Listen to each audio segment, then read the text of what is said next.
This video will cover the short circuit study case editor.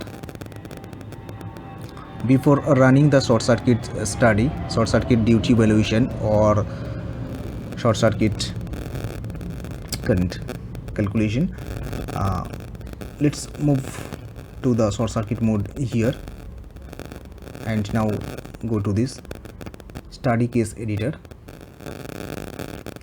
Here is the study case ID. You can provide this study case ID as per your requirement. So here I have given the name here, the maximum short circuit case. So in this condition I want to find out what is the maximum short circuit current based on which I can evaluate the short circuit duty. This is for short circuit duty evaluation, three-phase duty evaluation.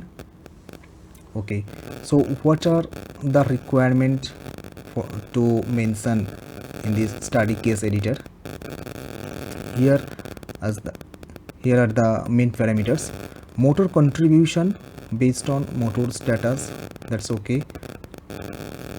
And here is the faulted bus, which buses you need to create the faults.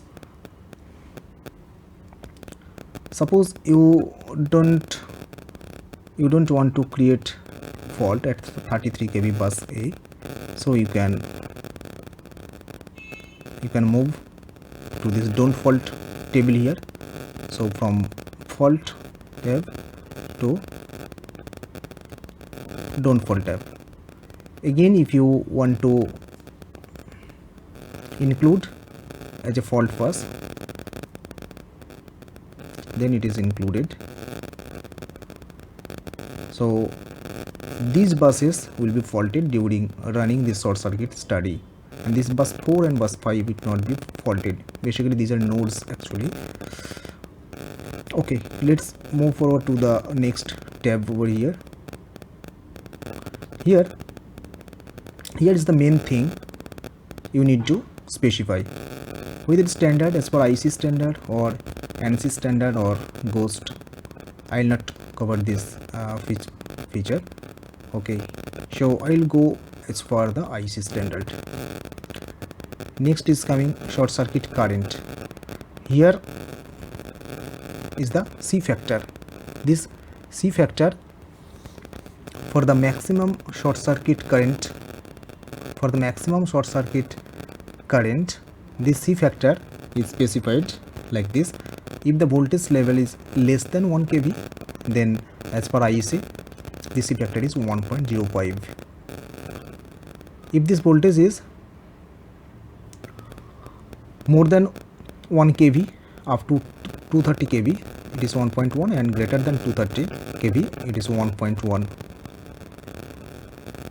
Here Cmax for Z adjustment or impedance adjustment, this is only applicable for LV system. This is for less than 1 kV. So you can select, you have the option 1.05 or 1.1. If the voltage variation is plus minus 6%, then you can select 1.05.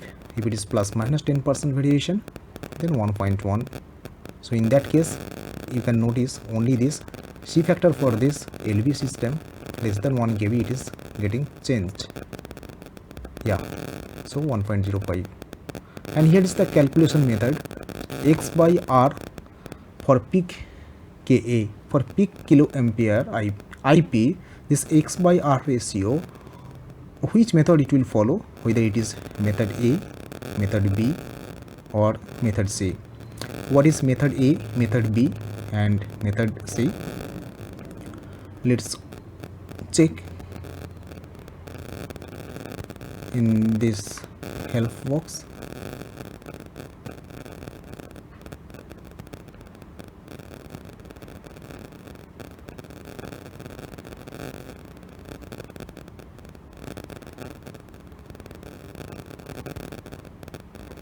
These are the C factors.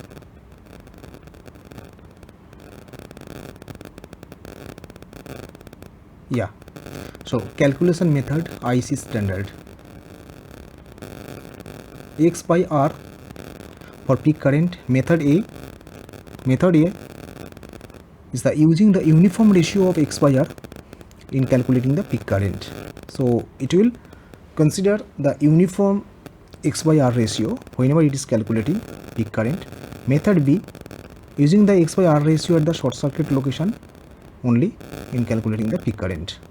And method C is using equivalent frequency in calculating the peak current. So method C is recommended as per IC standard. So we need to select this method C because it is recommended by IEC along because this using equivalent frequency in calculating the peak current. Okay, so this is method C. And here device duty, we are calculating the device duty because we have selected the short circuit current here max, that means we are going to evaluate the short circuit duty. So total bus fault current, it is okay, and nothing here. Okay, that's done. Let's go to the pre-fault. Here no load bus terminal nominal voltage and C factor, nothing else. Category nominal. Adjustment, whether there is a impedance tolerance, you want to consider obviously this transformer impedance and any other cable length tolerance, and this temperature correction. Here you cannot change this resistance temperature correction anyway. And this is the alert. There are two types of alerts, critical and marginal. You can check here, check this box to set this marginal alert, which is 95%. You can change it any value, whether it is 90% or 97%. So this is marginal alert. Bus brushing, marginal, and if it is 100%, then it will alert. It will give the alert as critical.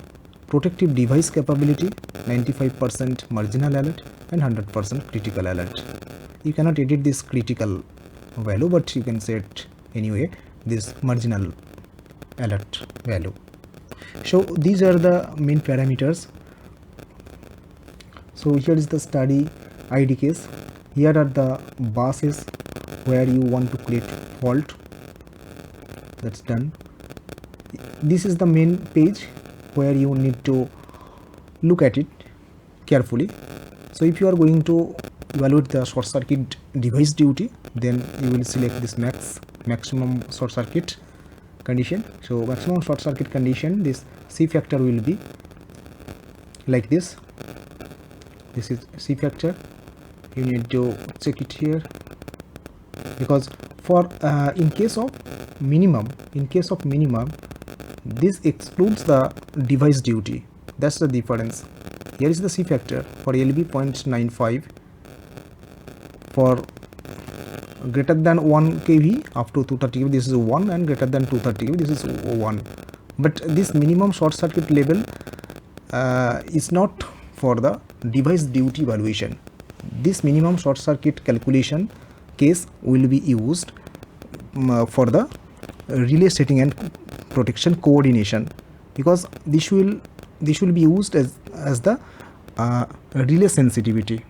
This minimum short circuit current is required to determine the relay sensitivity. So at that time you need to select the minimum short circuit case, and whenever you are running this maximum short circuit condition, then it will evaluate the device duty, three-phase device duty, based on which you can check the equipment duty.